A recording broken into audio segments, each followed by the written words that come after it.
Hey guys, this is Booligan with Airsoft Retreat, BooliganAirsoft.com, and Airsoft Insider Magazine. Today we are going to take a look at one of the final pieces for my VFC E-Series custom build-up by Jag Precision. One of the issues that we had with the gun, not really an issue, but it came from the factory front wired because it had a standard handguard.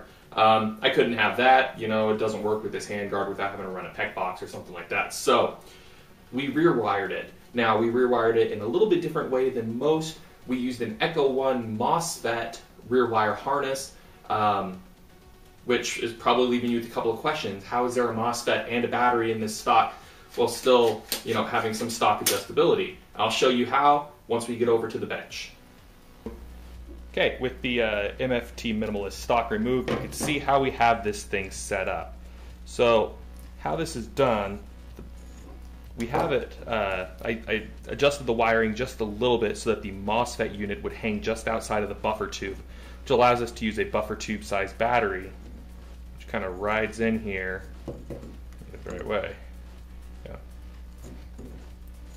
Rides in above the wires. You kind of push it in as much as you can, and then you kind of just have to tuck these wires here up towards the top. This will allow you to slide the stock on.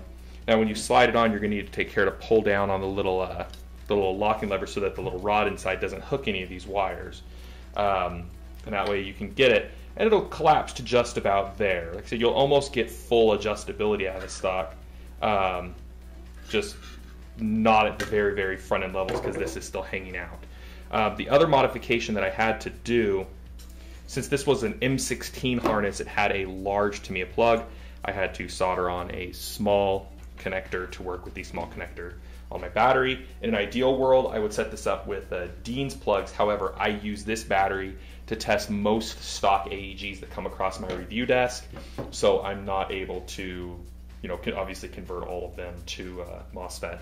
Now, how this MOSFET, or excuse me, to Dean's plugs, how this MOSFET works, you have a single signal wire. The other signal wire is inside, connected to one of the motor wires, which is kind of interesting. Normally you see two signal wires coming off, plugging into the MOSFET, and then the main power wires go directly to the motor. This one, they do go directly to the motor, except for one of the signal wires comes from the trigger, one of the signal wires comes from the motor wire itself.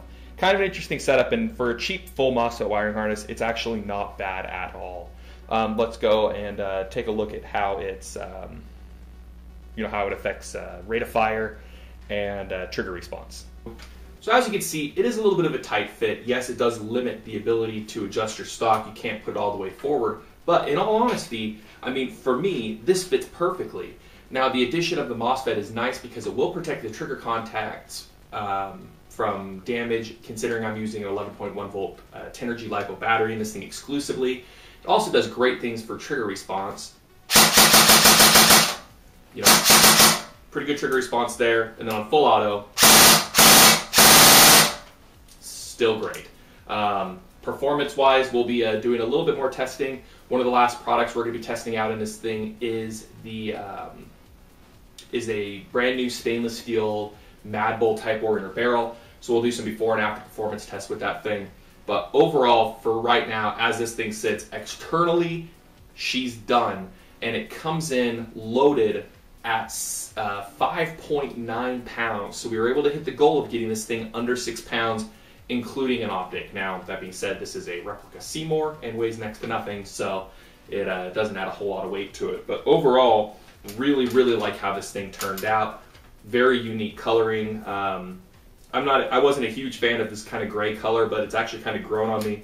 And the gun is really starting to, you know, resemble like a race gun almost, something that you'd use for 3-gun competitions with the, lightweight, very, very light at front end and a quick reflex sight. So be sure to check out the rest of the videos and stay tuned. We'll have just a couple more videos to get this thing wrapped up, and we'll do a video doing an overview of the whole package. So as always, thanks for watching.